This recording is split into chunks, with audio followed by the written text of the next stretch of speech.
Comme promis, on va maintenant passer au polynôme de Taylor pour des fonctions de plusieurs variables, donc définies sur Rn et à valeur dans R, sur un ouvert de Rn et à valeur dans n, mais déjà, j'écris polynôme de Taylor, je devrais sans doute plutôt écrire développement de Taylor, mais déjà, qu'est-ce que c'est un polynôme à plusieurs variables? Donc un polynôme à n variables, si je pars de Rn vers R, ben, c'est juste une combinaison linéaire de fonctions de la forme x donne x1 puissance alpha 1, etc. jusqu'à xn puissance alpha n, où les alpha i sont des entiers éventuellement nuls. Et si on utilise ça comme notation, ça va être un peu lourd, voire impossible à manipuler. Donc pour alpha qui s'écrit, qui est le NUP l'entier correspondant, alpha 1, alpha n, je vais noter ça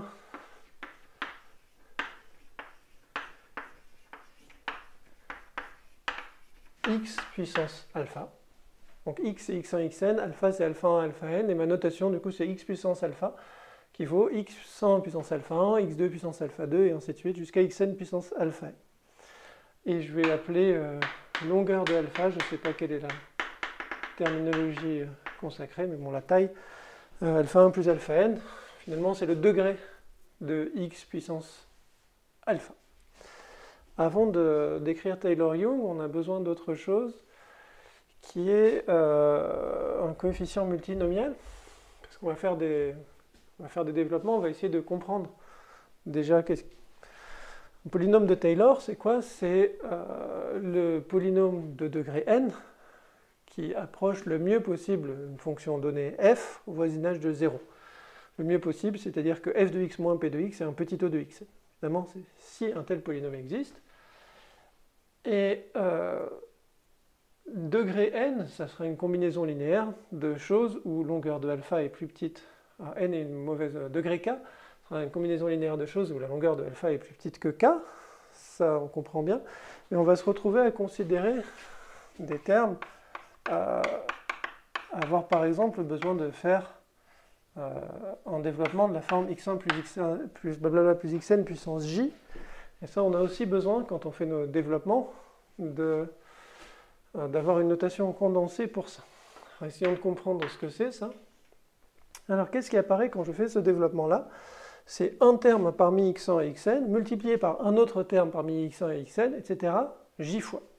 Donc finalement, ce que je vois, c'est seulement des multi-indices, alpha, dont la somme totale des valeurs, que j'ai appelée la longueur à l'oral, c'est j. D'accord? J'ai un monôme à chaque fois de degré j. Mais ce monôme-là, combien de fois est-ce qu'il apparaît? Si on pense au monôme x1 puissance j, lui, il apparaît une seule fois. Pareil pour... parce qu'il faut que je choisisse x1, x1, x1, x1, x1 à chaque fois dans le développement. Mais en général, ça dépend de où je choisis mes x1, où je choisis mes x2, et ainsi de suite. Donc, par analogie avec la notation, dans le cas où on n'en a que deux, on introduit ce qu'on appelle un coefficient multinomial qui mesure le nombre de fois où ce multi-indice, enfin ce monôme x puissance alpha est apparu dans le développement. Si j'ai deux variables, quand je fais x1 plus x2 puissance j, on a la formule du binôme de Newton. Et en fait, en faisant essentiellement le même genre de dénombrement que pour le binôme de Newton, on voit que j alpha, ben, il faut déjà que je choisisse combien de fois, enfin où je mets mes alpha 1, donc il faut que je choisisse alpha 1 éléments parmi j. Puis après, il faut que je choisisse alpha 2 éléments parmi les j moins alpha 1 éléments restants, et ainsi de suite. Et finalement, un petit exercice de dénombrement me montre que ça, c'est j sur alpha 1 factoriel, alpha 2 factoriel, etc. jusqu'à factoriel alpha n. Et ça, je vais l'appeler factoriel j sur factoriel alpha. Donc c'est ce qu'on appelle un coefficient multinomial. Il y a un exercice de dénombrement que je ne fais pas là au tableau pour vérifier cette valeur-là. C'est peut-être un bon exercice à faire. De quelle autre notation est-ce que j'ai besoin? Oui, il faut aussi que je dise... je vais peut-être d'abord écrire Taylor-Young avant d'introduire la notation. Est-ce que j'oublie quelque chose? Je ne crois pas. Donc on continue. Maintenant, on va essayer de trouver à quoi devrait ressembler notre polynôme de Taylor.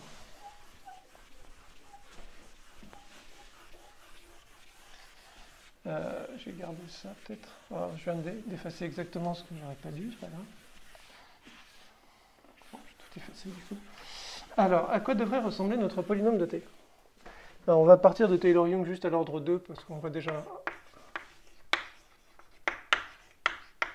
un peu ce qui se passe. Donc ordre 2, c'est-à-dire je suppose que ma fonction est deux fois dérivable, deux fois différenciable en un point x.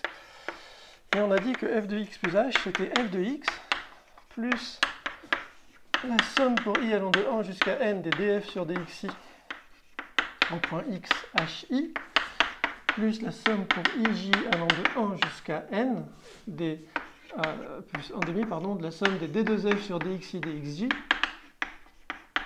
hi, hj, plus un petit o de la norme de h au carré. Le petit o ne m'intéresse pas, ce qui m'intéresse là c'est le polynôme de Taylor. Donc là ce qu'on voit, ça doit être le polynôme de Taylor à l'ordre 2. Et qu'est-ce qu'on voit? En fait, on voit des multi-indices qui apparaissent aussi ici dans les... Donc ça c'est un h puissance... Si h c'est un h puissance alpha, où alpha c'est celui qui a seulement un terme non nul en i et en j, c'est un monôme de degré 2. Et ici, du coup, j'ai aussi une dérivée par rapport à un multi-indice. Donc on va faire apparaître des alpha f sur dx alpha. Ben, en fait, c'est la convention, si alpha c'est alpha 1 jusqu'à alpha n, et pour que ça ait un sens, je vais supposer que f est n fois différenciable en un point, et longueur de alpha différenciable en un point, ben ça c'est la différentielle de alpha sur dx alpha 1, dx1 pardon, alpha 1 jusqu'à dxn alpha. D'accord, donc ça c'est ma notation version multi-indice pour les dérivés. Et pour que ça ait un sens, je suppose que f est longueur de alpha fois différenciable au point où je regarde. Si on regarde ça c'est la dérivée zéroienne de f en x. Ça, c'est juste des dérivées premières. Et ça, c'est des dérivées secondes. Donc finalement, qu'est-ce qu'on voit? C'est la somme pour longueur de alpha entre 0 et 2. Il va y avoir un coefficient qui apparaît. D alpha f sur dx alpha au point x, h puissance alpha, bon, plus un petit taux de norme de h2 que je garde juste pour être rigoureux. Et ici, qu'est-ce qui se passe? Il y a un terme qui est apparu deux fois. Le terme hi et hj où i et j sont différents de l'un de l'autre. Tous ces termes-là sont apparus deux fois. Donc finalement, dans la somme, il y a une fois, alors que les carrés, eux, ils sont vraiment seulement un demi-fois. Et en fait, on retrouve exactement ce à quoi on s'attend pour un polynôme de Taylor. C'est la même chose. Formellement, ça ressemble beaucoup à la formule qu'on a. Simplement, ce qui se passe, c'est que 1 factoriel, ça fait 1. Donc ça permet de prendre en compte tous ces regroupements. Ok? Donc maintenant, je vais écrire au-dessus pour garder la formule. Le polynôme de Taylor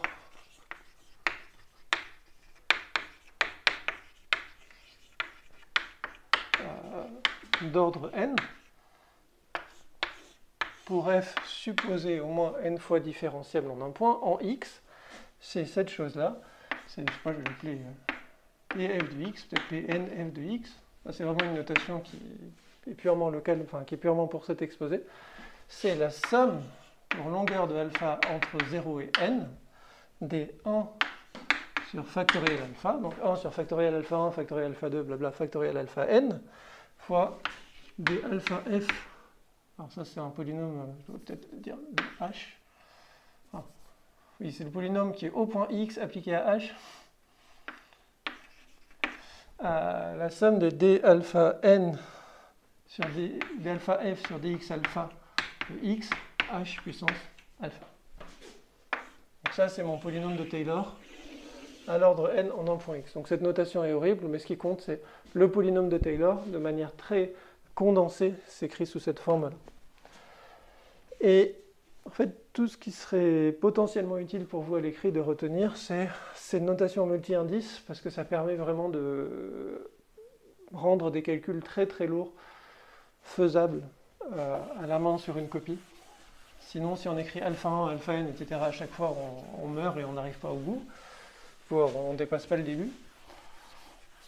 Donc, le seul intérêt pour moi de cette vidéo, c'est de vous familiariser avec la notation multi-indice, si jamais elle devait être utile à l'écrit d'agrég. Donc maintenant, on a deux formules que je vais énoncer.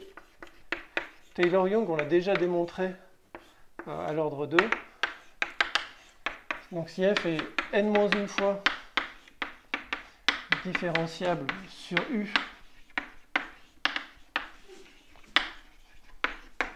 et n fois différenciable en un point x dans u, alors on a f de x plus h qui s'écrit sous la forme son polynôme de Taylor, que je réécris, il faut que ça rentre, somme pour longueur de alpha allant de 0 jusqu'à n de 1 sur factoriel alpha d alpha f sur dx alpha de x h alpha plus un petit taux de norme de h puissance n. Donc ça, c'est la formule où on n'a pas de contrôle sur le reste autre que c'est un petit taux de norme de h puissance n, et Taylor reste intégral.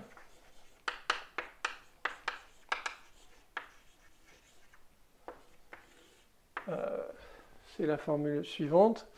Alors là, je vais quand même la vérifier parce que sinon je vais me tromper. C'est que le reste, donc ce reste-là, si on suppose f, ce coup-ci de classe Cn plus 1, alors le reste s'écrit, j'ai juste pas envie d'écrire au tableau à nouveau la formule de Taylor, mais c'est f de x plus h égale son polynôme de Taylor à l'ordre n plus un reste. Taylor-Young, c'est si c'est n fois différenciable, alors j'ai un reste qui a un petit taux de norme de h puissance n. C'est une hypothèse nettement plus forte pour Taylor reste intégral. On a que le reste s'écrit, et là je vais regarder ma formule, c'est la somme pour longueur de alpha égale à n plus 1. Je ne suis jamais capable de retenir donc en fait, je ne suis pas capable de retenir Taylor reste intégral même en dimension 1, donc c'est quand même assez limitant. Et le reste, bon, en fait c'est la même formule hein, qu'en dimension 1. Le reste c'est... Alors ça c'est différent par contre. L'intégrale entre 0 et 1 de 1 moins t puissance alpha moins 1. Bizarre ce truc. Donc ici c'est juste un n en fait, fois d bêta, d alpha, pardon. Évidemment je vais changer de notation par rapport à mes notes, sinon c'est pas drôle. Au point x plus th dt. Ok, donc c'est exactement la même formule. Enfin, c'est l'analogue de la formule de Taylor reste intégral à l'ordre n. Et du coup ici j'ai un alpha est de longueur n plus 1. Donc si j'en avais un seul, j'aurais l'habituel 1 sur factoriel n plus 1. Enfin j'aurais n plus 1 sur factoriel n plus 1, pardon, donc j'aurais 1 sur factoriel n. Et j'aurai ici une dérivée n plus unième fois 1 moins t puissance n. Donc ça a l'air bon. Bon, je crois que je vais quand même par acquis de conscience essayer de faire la preuve de Taylor reste intégral. Mon Taylor-Young, on l'a déjà démontré à l'ordre 2. Je ne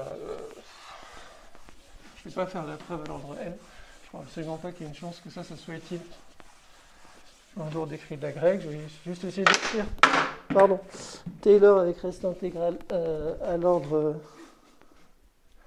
la preuve de Taylor avec reste intégral pour s'habituer à manipuler un tout petit peu ces notations.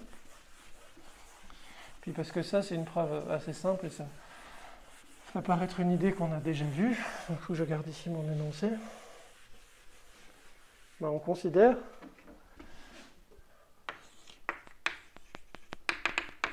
la même fonction que d'habitude, qui est g de t égale f de x plus th.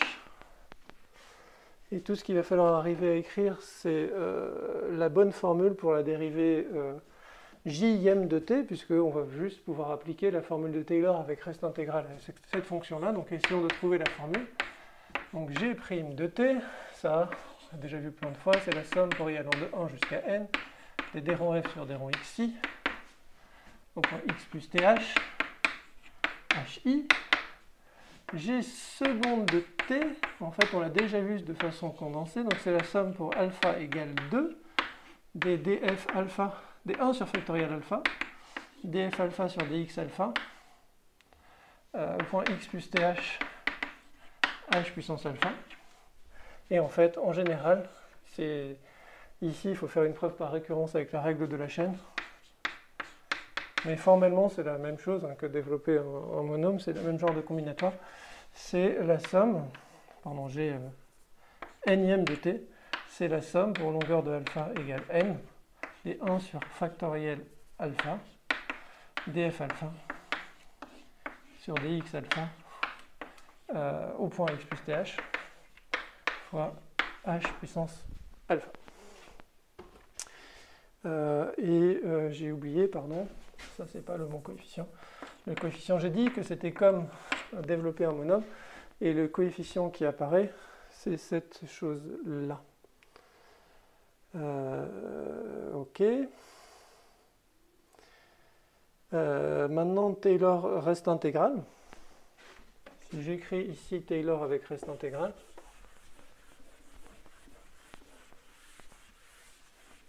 pour la fonction de une variable g, Taylor reste intégral, ça me donne g de t, donc f de x plus th, c'est exactement égal à la somme, le polynôme de Taylor pour g, ça on le connaît, pour j allant de 0 jusqu'à n, des g dérivée j fois en 0 sur factoriel j t puissance j, plus un reste, et je ne vais pas me tromper sur l'écriture de mon reste, plus l'intégrale, alors plus 1 sur factoriel n, l'intégrale entre 0 et 1 de 1 moins t puissance n, g n plus unième de t dt. Ok. Et ça, en prenant t égale 1 et en faisant les substitutions adéquates, on obtient que f de x plus h s'écrit sous la forme somme. Donc ça, c'est exactement mon polynôme de Taylor. Alpha, longueur de alpha entre 0 et n des 1 sur factoriel alpha. Le j, ici, ici j'ai un factoriel j sur factoriel alpha. Il se simplifie ici à cause du 1 sur factoriel j. Donc de 1 sur factoriel alpha, df alpha sur dx alpha au point x, puisque ici je regardais gjm en 0 fois h alpha, et plus exactement ce qu'on veut comme reste. Donc je crois que je ne vais même pas l'écrire, ça n'a pas d'intérêt.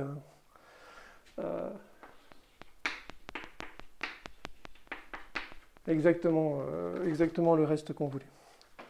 Ok, donc là, vous pouvez essentiellement négliger ce que j'ai raconté sur la preuve de Taylor reste intégral. Je vais juste refaire un tout petit peu de multi-indice. Par contre, je voudrais faire une dernière remarque qui, elle, pourrait peut-être intervenir. On voit ces formules parfois écrites de façon différente. Au moins, le polynôme de Taylor est écrit de façon différente. Donc, je vais juste faire cette petite remarque-là, qui est sous forme de différentiel itéré. Alors, j'ai f qui va de u vers Rn. Alors maintenant, la différentielle de f en un point x, f va aller de u vers r ici dans ces calculs, elle va de u vers Rn.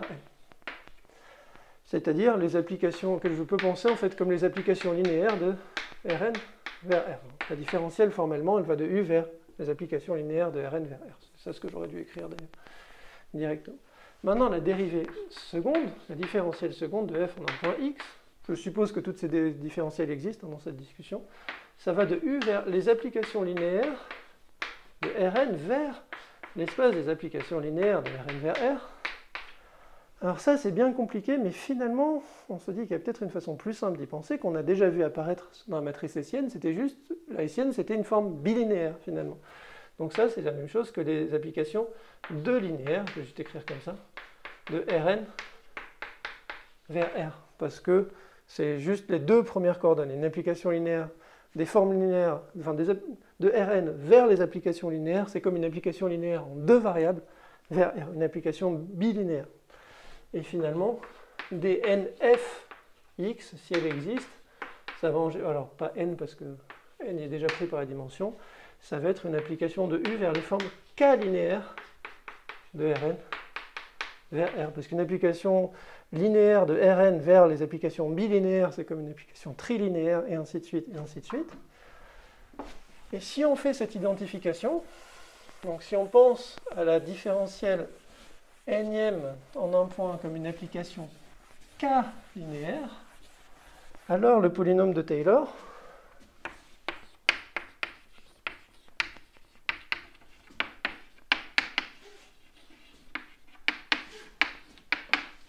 de f à l'ordre n en un certain point x s'écrit sous la forme somme pour i allant de 0 jusqu'à n, est-ce que je vais avoir des factoriels ou non? Oui, 1 sur factoriel i. Là, c'est juste une factorielle d'un entier classique, fois la différentielle im de f appliquée au vecteur h, h, h. Donc, ce que je voudrais écrire, c'est plutôt f de x plus h égale. Et donc ça, c'est ça mon plus, si on fait du Taylor-Young, plus un petit o de norme de Hn. Donc le polynôme de Taylor, oui, c'était très bien comme j'étais parti, mais c'est pas grave. Le polynôme de Taylor s'écrit sous cette forme-là, qu'on voit parfois écrit sous la forme DI, enfin souvent écrit sous la forme somme des 1 sur factoriel i, différentiel im de f appliqué à hi, où hi c'est le uplet i fois. Et si vous revenez aux notations de la matrice hessienne, effectivement, c'est ce qu'on voyait, une forme quadratique, c'était un truc qui s'appliquait à HH, et en général, vous allez voir, si vous allez à l'ordre n, vous allez voir quelque chose qui s'applique à HH n fois. À quoi ça sert tout ça? Ça sert à pousser des développements limités un peu plus loin quand il y en a besoin. Bien sûr, si ma fonction était un polynôme à plusieurs variables d'ordre n, si je fais un développement en ordre plus grand que n, je retombe sur mon polynôme. On a toutes les mêmes propriétés que pour les développements limités, c'est le meilleur polynôme d'ordre n au sens où la différence est un petit o. En pratique, je pense qu'il y a à peu près zéro chance que ça tombe dans un sujet d'agrég, sauf avec beaucoup de rappels. Ce qui pourrait peut-être être utile, s'il y a des manipulations de fonctions de plusieurs variables, c'est cette notation avec les coefficients multinomiaux et les multi-indices. Donc ça, c'est peut-être juste vous habituer à manipuler ça et à bien comprendre le développement que j'ai fait x1 plus blablabla plus xn puissance j, que ça, la généralisation de la formule du binôme, parce que ça peut être utile et d'habitude, souvent les étudiants ne sont pas à l'aise avec ça et ça peut être utile pour faire des calculs qui en fait ne sont pas compliqués mais qui sont très pénibles à écrire si on n'a pas les bonnes notations. Ok, donc ça c'était un peu un interlude sur les formules de Taylor parce que ça apparaît au programme de l'agrég, ça ne me paraît pas... Je pense pas que ça ait tellement de chance que ça de jouer un rôle primordial dans un sujet d'écrit d'agrég. Bien sûr, je peux me tromper, je n'ai pas d'informations sur l'écrit, enfin sur le sujet. La prochaine vidéo, on reviendra sur la notion de difféomorphisme. Et si c'est pas trop long, enfin, en tout cas ensuite, on parlera d'inversion locale, d'inversion globale et de fonctions implicites. Et je vous remercie pour votre attention.